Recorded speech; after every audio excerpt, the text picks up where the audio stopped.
Thank you. Okay, tell me this. Is this season a failure if Lamar loses Sunday, RC?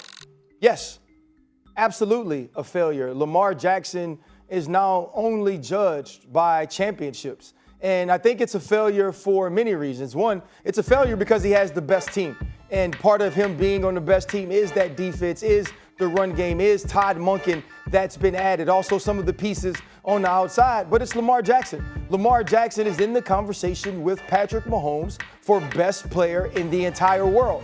But what do the best players do to become great? They show up in the biggest moments. This is the biggest moment of Lamar Jackson's entire career.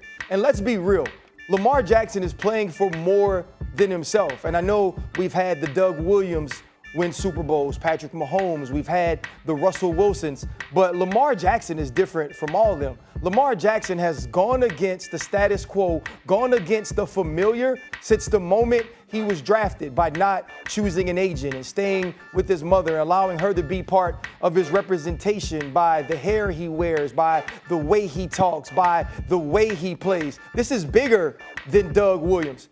When John Harbaugh sat on the sideline next to Lamar Jackson during his first run as an MVP and said, do you know how many kids are going to go buy number 8 jerseys because of you? Because they look like you, because they talk like you, because they come from places that you came from, and he never switched up.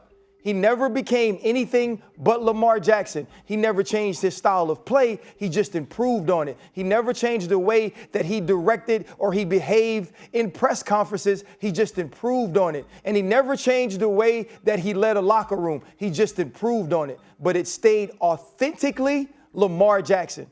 And for that reason, when he wins or when he loses, the conversation is about so much bigger than just who he is as a player. So this is imperative that Lamar Jackson not only wins this game, but he wins the Super Bowl, because it's an entire culture on the back of that jersey, not just the name Jackson.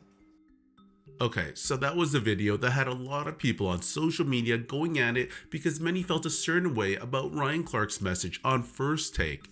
RC would then double down on his message as he video tweeted this clip and captioned, I know we had Doug Williams, Patrick Mahomes, and Russell Wilson win the Super Bowl, but Lamar Jackson is a different breed. He's one of the best in the world today, and his authenticity to who he is unique. He's been told that people who talk like you, wear their hair like you, or lead the way you do aren't supposed to be on top, and that's before you get the criticism of his style of play.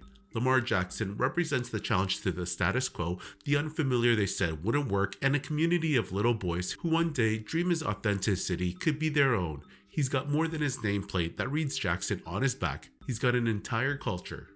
Okay, so my initial reaction to what RC was trying to say was that the 3 black quarterbacks who won the Super Bowl title in Doug Williams, Patrick Mahomes, and Russell Wilson are often viewed as not black enough. Setting Doug aside, just because I don't recall much of the public perception of him, I can agree with the other 2, especially Russ, that they've been more viewed as less black than the others. Russ has been pretty much on the receiving end of jokes where people in his own community will label him as corny because he's not the stereotypical image of a black man.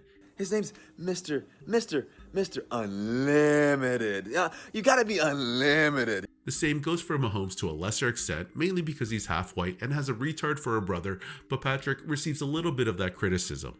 Anyways, the comment section on social media regarding this tweet from Ryan Clark was very polarizing, and I've been very critical of Ryan in the past for making these type of divisive comments or tweets, so this isn't anything new from him.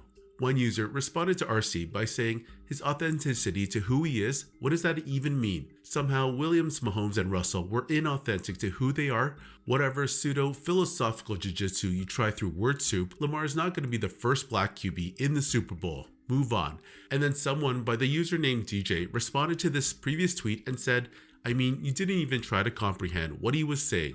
Those kids in Broward County and super athletic QBs around the country can't relate to Pat and Russ. They just can't. They didn't have to break those barriers that Lamar had to. I believe he's already done it, but winning the Super Bowl will just further empower the guys that look up to him or are in line with his style of play. Could also change the league dynamic also. And lastly, I think this next tweet and response gives you a better idea of what RC was trying to convey. One guy responded to RC and wrote, so you're saying he's blacker without saying. What in the actual what? To which Twitter user Vanny Gaffney gave a pretty good response in my opinion when he replied, he's saying he's a different type of black. Black culture isn't a monolith, nor is it a singular narrative, person, or identity. Just like Latinos aren't. Lamar is different, and that's all he said. So I think that was a pretty good response that encapsulated what RC was trying to convey. I get that all blacks, Asians, or Latinos are not the same, as there are many different variations, but that said, I still think this was a pretty divisive comment from RC. Many of the people who aren't labeled as the stereotypical blacks like Russell Wilson often get a bad rap for the dumbest of reasons. These guys are labeled corny because they don't fit the mold, and it just gives off a very negative stereotype of them. Anyways, what are your guys' thoughts on these comments from Ryan Clark?